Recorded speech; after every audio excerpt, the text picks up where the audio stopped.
Halo, Assalamualaikum warahmatullahi wabarakatuh. Salam sejahtera bagi semuanya.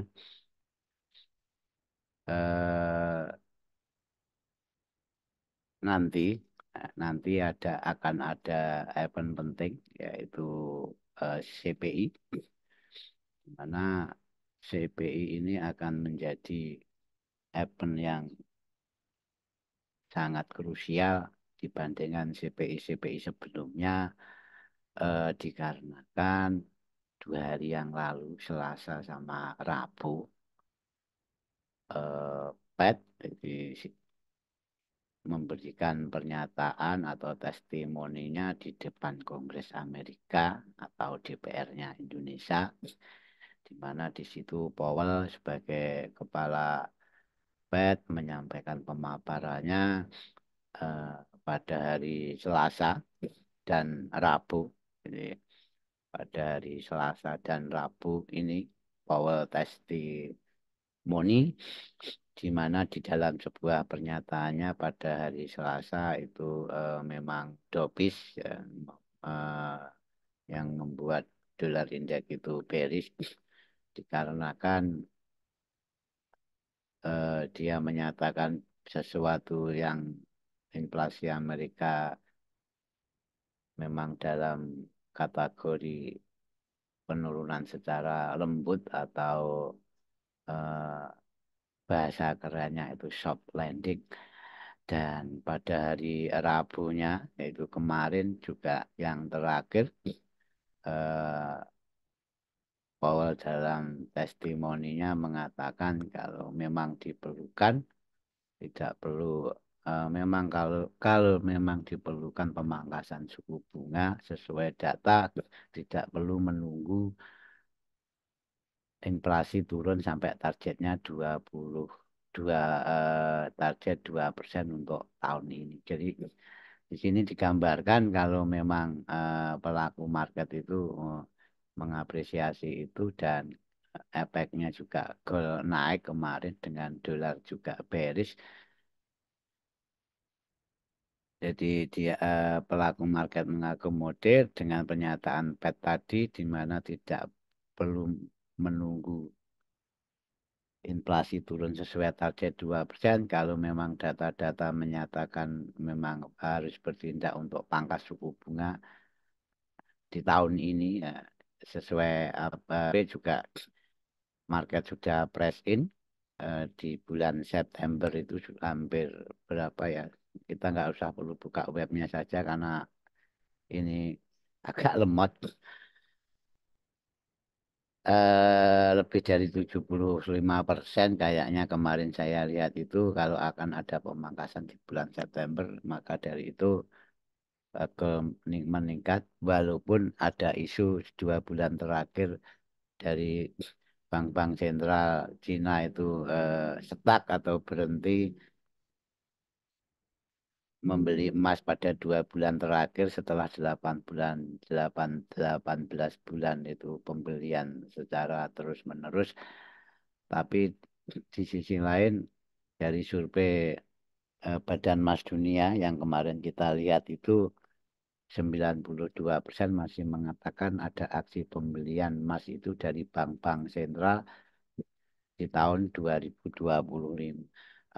Di sini yang jelas walaupun Cina berhenti membeli emas, tapi di sisi lain bank sentral kalau nggak salah itu Polandia, Ceko dan India masih ketal membeli emas. Maka di situ disikapi kalau demand emas itu bertambah,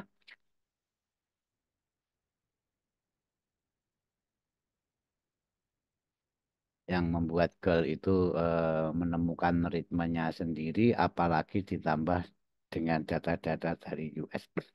Bahkan yang mendapat traksi juga bukan gold sendiri, komoditas semuanya. Tapi untuk komoditas itu sangat terbatas karena berita-berita dari Cina, inflasi Cina juga belum begitu recovery. Nah, itu sekilas dari Pak D. Nanti CPI kita tetap nggak mau main tebak-tebakan karena semua itu by data.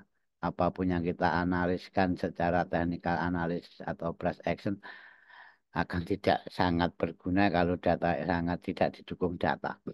Oke ya, Eh, jadi di sini nanti seperti biasa di saat nilai inflasi itu di bawah previous atau di bawah konsensus itu termasuk ekstrim dan akan membuat dolar indeks itu turun dan sebaliknya kalau di atas previous dan konsensus membuat dolar itu bullish. Dan di sini saya pastikan ini ya.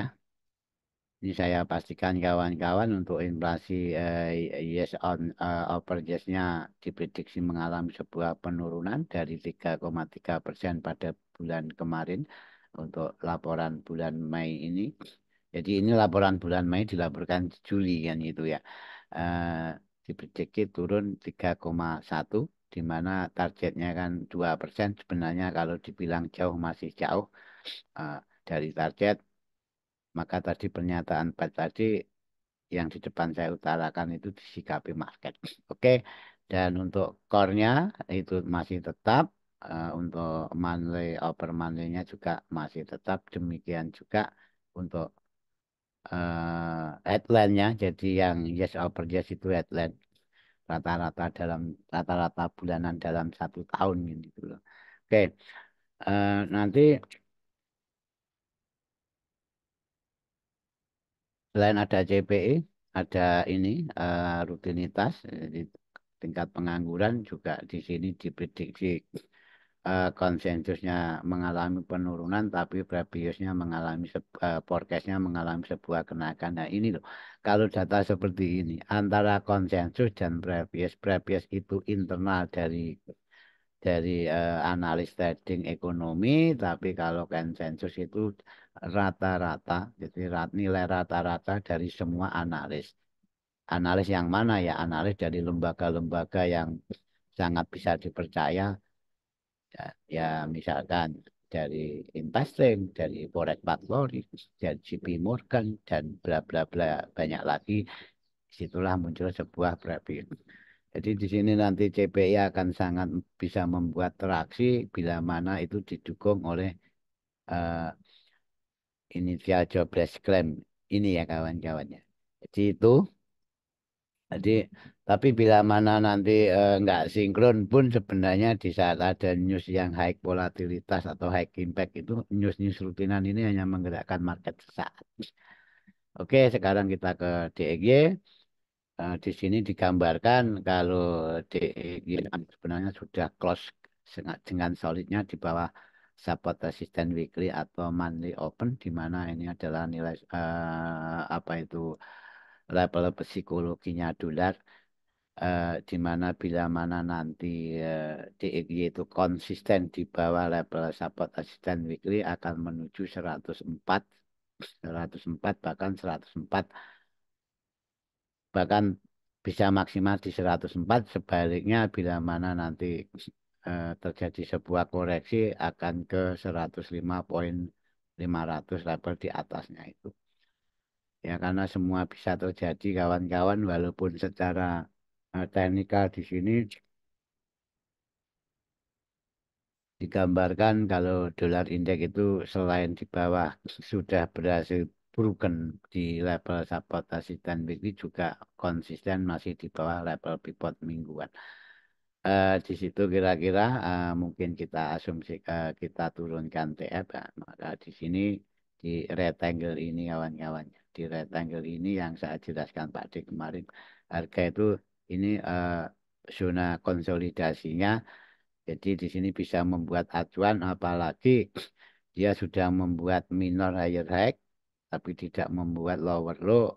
Maka di sini apakah ini sebuah pendekatan ya kita tunggu saja nanti setelah data itu rilis. Paling tidak kita kunci kalau di sini memang ada sebuah trendline di mana trendline itu bisa kita jadikan sebuah level validasinya kalau dia memang akan turun walaupun dia naik dulu koreksi. Misalkan naik ke sana, ke atas ini, tandaan ini masih bisa menjadi acuan. Karena tandaan ini adalah mengakomodir lower low setelah harga itu broken support resistance weekly atau monthly open.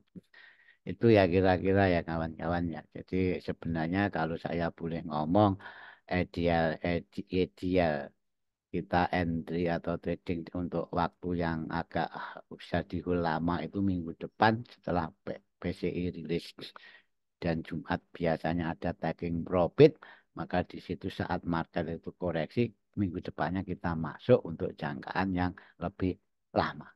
Tapi nggak ada salahnya karena ini masih Kamis, jadi banyak momentum yang masih bisa kita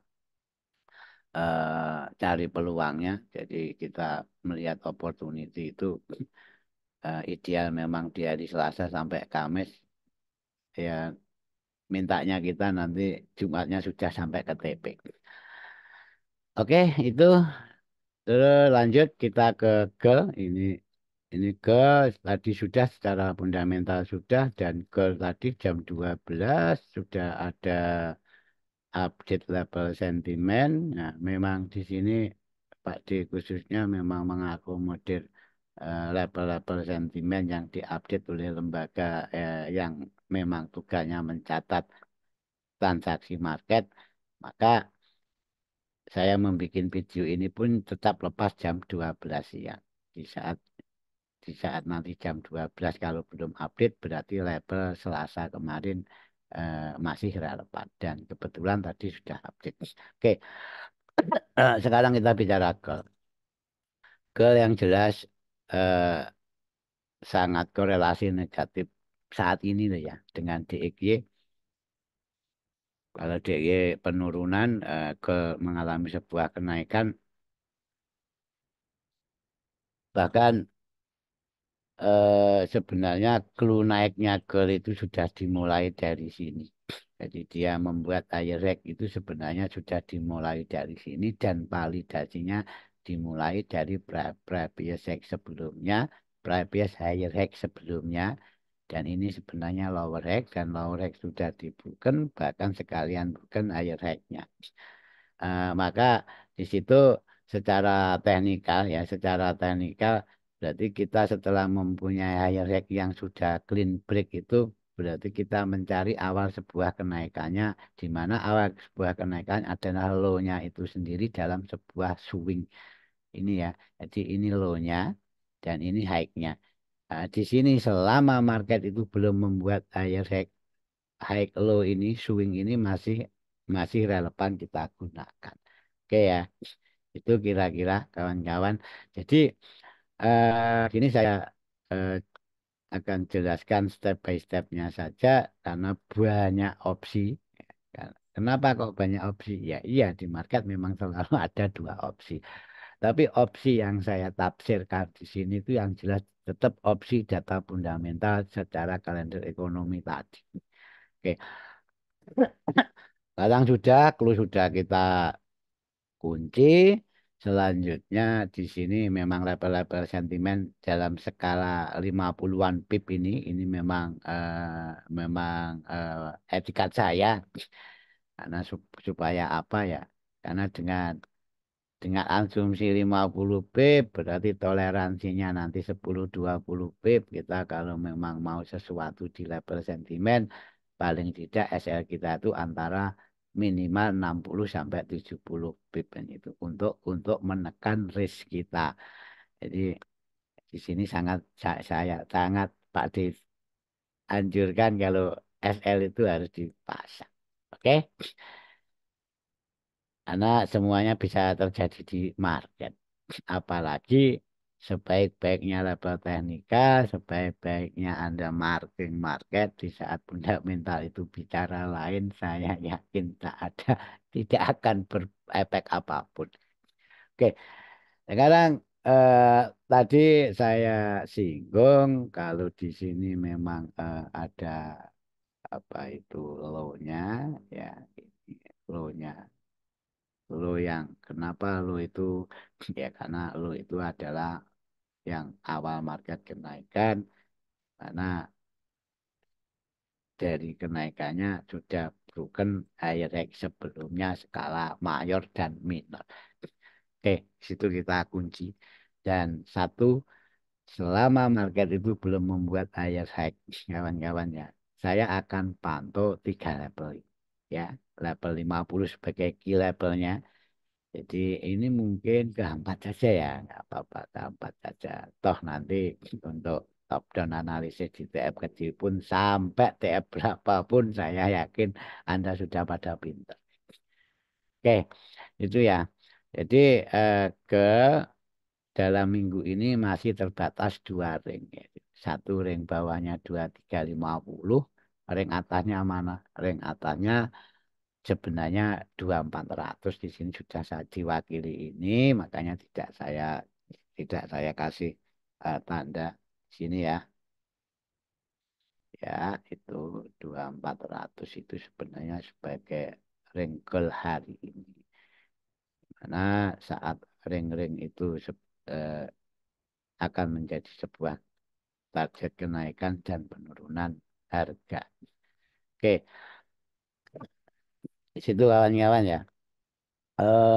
Jadi tadi sudah saya singgung di saat market tidak berhasil membuat higher high, ini higher high ini tidak berhasil dibikin karena 2390 ini target setelah 2385 nanti dicapai. Jadi 2385 kalau masih diberikan masih ada level sentimen sebagai target buyer itu 2390. Maka selama harga belum membuat higher high secara valid dalam arti close body H4 di atas higher high itu, level-level bawah ini masih akan saya fungsikan sebagai level buyer. Itu ya saya jelaskan seperti itu ya, nggak saya perlu dioret-oret lah. Karena nanti setelah kita dapat bed di sini, bed di sini, bed di sini pun sebenarnya untuk targetnya pun tidak bisa eh, se-unlimited apa yang kita bayangkan. Karena apa? Yang jelas masih ada level-level sentimen yang sebagai penghambatnya. Jadi level sentimen itu unik. Jadi nggak sekedar support resisten karena di situ jelas teridentifikasi ada order. Tapi yang menjadi si malakama itu ordernya buy atau sell itu enggak ada yang tahu. Jadi beda seperti saham. Oke. Jadi nanti misalkan market ini turun, di mana kita pantau level 50-55 ini, 40-45, 30-35 kita back, di mana misalkan dapat B itu tetap berundak TP-nya kawan-kawan, misalkan dapat B di sini ya, misalkan dapat B di sini, kita pun TP-nya ke level fundamental terdekat atau sentimen terdekat ini di sini ya kan di sini. Oke, misalkan masih broken ya ke level berikutnya. Nah, di situ kita itu harus bertindak, gimana tindakan kita yang jelas kita parsial dulu. Oke ya, itu di level 2390 karena sampai detik ini level itu belum ditek. Kalau 90 masih dibrukan, kita tingkatkan targetnya ke level atasnya. Ya, ini level fundamental masih toleransi dengan level 2400. Begitu. Lantas bila mana dapat B di bawah di level ini 4540 di sini berarti ada penggalang lagi. Penggalangnya di mana? Ini ada open price hari ini di 2370 di mana di situ ada level apa itu sebaris dengan level pivot mingguan. Makanya targetnya cukup di sini saja. Oke, cukup di sini saja karena semakin dalam koreksi berarti itu mendekati invalidasi kenaikan. Itu ya. Oke, di sini misalkan ya terus ke sana. Oke ya. Tuh. Dan selanjutnya kalau dapat B di level paling bawah, di sini adalah level terakhir B kita. Ini B-nya itu cukup di level fundamental 62 maksimal di level pivot mingguannya 2367. Oke, itu kira-kira ya kawan-kawan ya. Hmm? Eh, nanti diulang-ulang videonya saja. Oke, ini tak hapus biar market market kita itu clean. Itu asumsi pertama di saat market tidak membuat higher high. Sekarang kalau market memang membuat higher high, ya, kalau market membuat higher high di mana ini ada impuls sudah koreksi, ada second impuls. Second impulse itu masuk kategori level-level jenuh atau level napas sejenak market dalam skala trennya. Itu ya, makanya di sini saya kasih nama LPP lah kan gitu. LPP level pullback, LPP ini LPP korektif, ini LPP impulse. Saya jelaskan. Jadi dapatnya level di sini itu sebenarnya level korektif itu kita dapat dari korektifnya sebuah impul. Ini ya, mungkin analoginya seperti ini. Ini ada impul, ini korektif, ini second impulnya. Oke ya, situ ya kira-kira ya. Maka level LPP korektif itu wajib kita pantau reaksi market nanti di situ. Satu, alasannya apa? Satu, memang ada level sentimen yang belum diteken harga 2390. Tuh keduanya look to the left karena kita press action. Di sini ada LS, ya kan? Di sini ada rally base rally, ada LS, di sini ada decision point, di mana level ini masih sejajar dengan level LS kirinya itu. Dua level ini. Lalu yang kedua, adalah LPP impul, yang di mana kita dapat itu dari sebuah impulnya.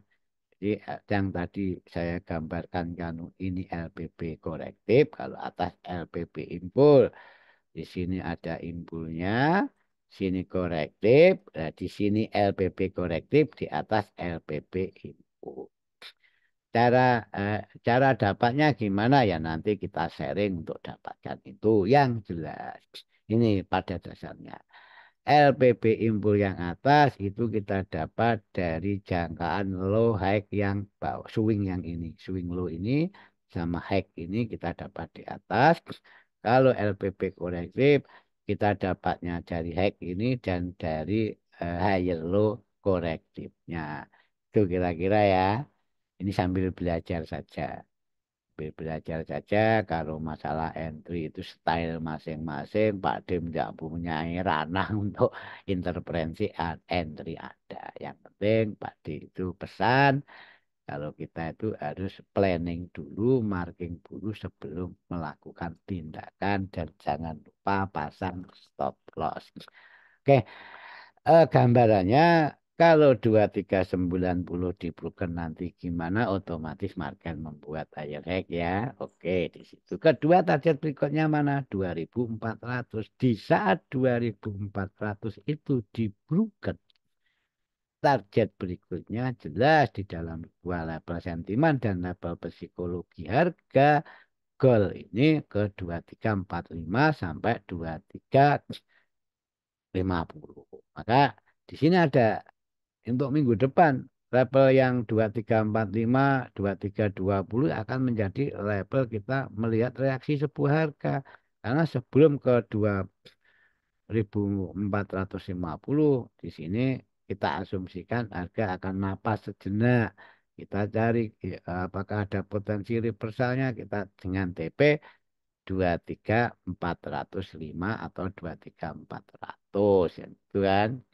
Jadi fungsinya kalau sampai sini napas sejenak. Kalau memang mau ambil korektifnya ambil, tapi pendekatan harus harus jelas ini reaksi PA apalagi kalau dengan Pak D kita lihat PA-nya di sini. Oke, sini dan kita untuk panjangnya kemana? Panjangnya ya kita akan persiapan P di sini untuk target berikutnya dan atau seperti ini. Oke. Ini untuk minggu depan saja kita bahas lagi. Oke, itu sekarang kita bahas yang hari ini. Sekarang kita keempat saja, nggak usah naik turun TF nanti malah Pak D repot kayak naik pohon saja. Oke ya, oke. Kita amati level LPB korektif di mana di situ juga ada level sentimen 2390 berarti ini akan menjadi level pantau Pak D. Akan saya lihat PA-nya di situ. Saya akan fungsikan ini sebagai level korektifnya, level apa itu higher high-nya itu. Jadi dua level ini sebagai level higher high-nya. Jadi kalau memang harga sudah membuat higher high berarti diamond ini on, ya kan? Level technical break di sini memang ada level value gap secara volume ring, bahkan sejajar dengan level eh, pivot mingguan. Di sini akan kita optimalkan untuk buy kita dengan catatan kita akan P di sini dan akan P di sini dengan catatan market membuat higher high baik higher high di LPP korektif dan atau higher high di LPP impulnya. Oke ya kawan-kawan ya, itu kira-kira. Ah, tapi kalau memang market itu membuat LPP impulnya di mana di situ ada harga psikologi dan didukung sentimen di mana 2400 sebagai target buyer dalam masa dekatnya setelah 290 di broken level technical break. Ya, ini level technical breaknya dan level sentimen ini. Yang jelas nanti market secara price action akan membuat base di sini. Bila di sini memang ada base secara price action, ini akan kita manfaatkan di saat harga itu membuat higher high di level LPB impul atau di 2400. Jadi kalau boleh saya gambarkan misalkan ya, ada asumsi dulu yang paling bawah. Misalkan market membuat higher high take level 29 2390. Nah, berarti ini membuat layar hack ya kawan-kawan ya. Tag di sini otomatis target bayar 2390 ini tercapai. Kita tunggu di level bawahnya satu, kita tunggu di diamond, ya kan? Dengan target level fundamental atas itu bahkan maksimalnya 2400. Itu ya kira-kira ya. Oke, dan level B keduanya mana? Level B keduanya di sini karena masih dalam ranah swing high dan low-nya itu sendiri kayak di bawah tadi. Ini kalau sudah seperti ini berarti level technical break akan menjadi level tunggu reaksi ya kita parsial dulu dengan target. Oke ya, itu kira-kira. Tapi bila mana jadi nanti bila mana level higher high-nya itu ke target 2400 berarti kita mempunyai level lagi di mana level sentimen 8085 ini akan menjadi buy kita dengan target terdekatnya level fundamental dan 400 dan bila mana dibuka akan ke 2425. Oke ya, itu ya kawan-kawan ya, akan ke sana. Sip. Tuh, terus apakah label ini masih terpakai Pak D? Masih, karena ini adalah ekstrimnya sebuah harga di mana nanti eh, kita tetap manfaatkan diamond ini, ya, diamond ini apalagi turunnya nanti sampai sini kan gitu ya. Kita pantau, tetap ini kita pantau. Yang membedakan hanya target berundaknya seperti bawah tadi. Oke, kalau di sini berarti koreksinya tambah dalam ya, ya tambah dalam di bawah technical break. Tapi di sini, oke. Dan demikian juga kalau di bawah kita tetap pakai label ini karena ini adalah label minor invalidasi penaikan di mana sejajar dengan eh, level pivot mingguan dan di situ kiri jauhnya itu ada gap secara value.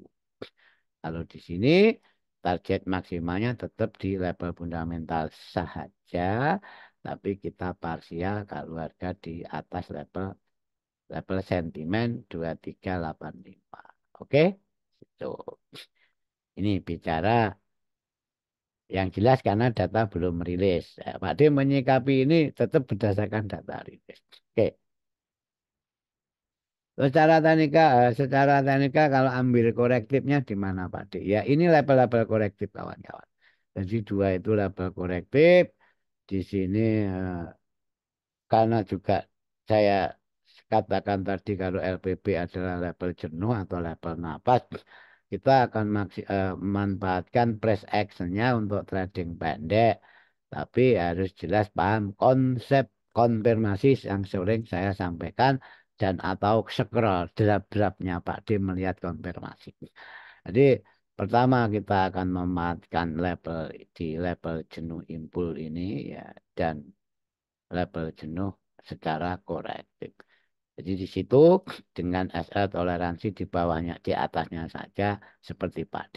Misalkan ngincer 90, oh berarti di atas 50 pipnya 95, SL kita 97 atau 96 itu dan seterusnya. Misalkan level impul di atas, oh di sini ada 97, 97 atau 400, berarti SL kita harus di atas 405. Oke ya. Itu kira-kira jadi boleh saya gambarkan secara kita cari PA-nya di sini untuk share. Ini targetnya di level-level level-level ini level technical breaknya saja. Apa nggak usah terlalu serakah karena apa? Yang jelas Anda di saat entry sell Anda melawan tren gitu kan.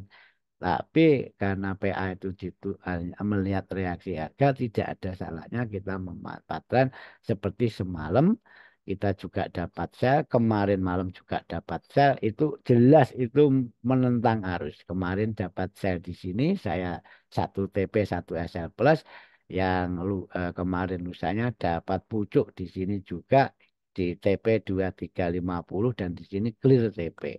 Dan ini ambil-ambil yang level-level atas itu kawan-kawan. Seperti level-level atas itu. Oke, kenapa kok nggak belum B di sini? Enggak, saya kalau B di sini jelas TP maksimal hanya di situ. Saya inginnya panjang TP-nya. Kalau sesuai tren. Apa gunanya kita belajar struktur dan tren kalau entry TP-nya hanya sekelas apa? Sekelas korektif. Kan rugi. Itu ya. Demikian juga untuk LPB korektif kita pantau PA-nya di sini dengan target mana. Targetnya nggak usah muluk-muluk karena satu ya di level technical break itu sendiri maksimal di diamond itu. Oke, itu kira-kira dari Pak D. Mungkin nanti bisa diulang-ulang. Ini hanya sekedar video sharing. Maaf, ini mungkin nggak bisa diupload di YouTube karena ada kendala teknis mati lampu. Solo Raya mati lampu. Nanti mungkin tak upload di draft saja. Ya, mohon maaf sebelumnya. Dan ini hanya bisa dinikmati keluarga Kaiser. Udah itu aja. Salam untuk keluarga. Wassalamualaikum warahmatullahi wabarakatuh. Salam sejahtera.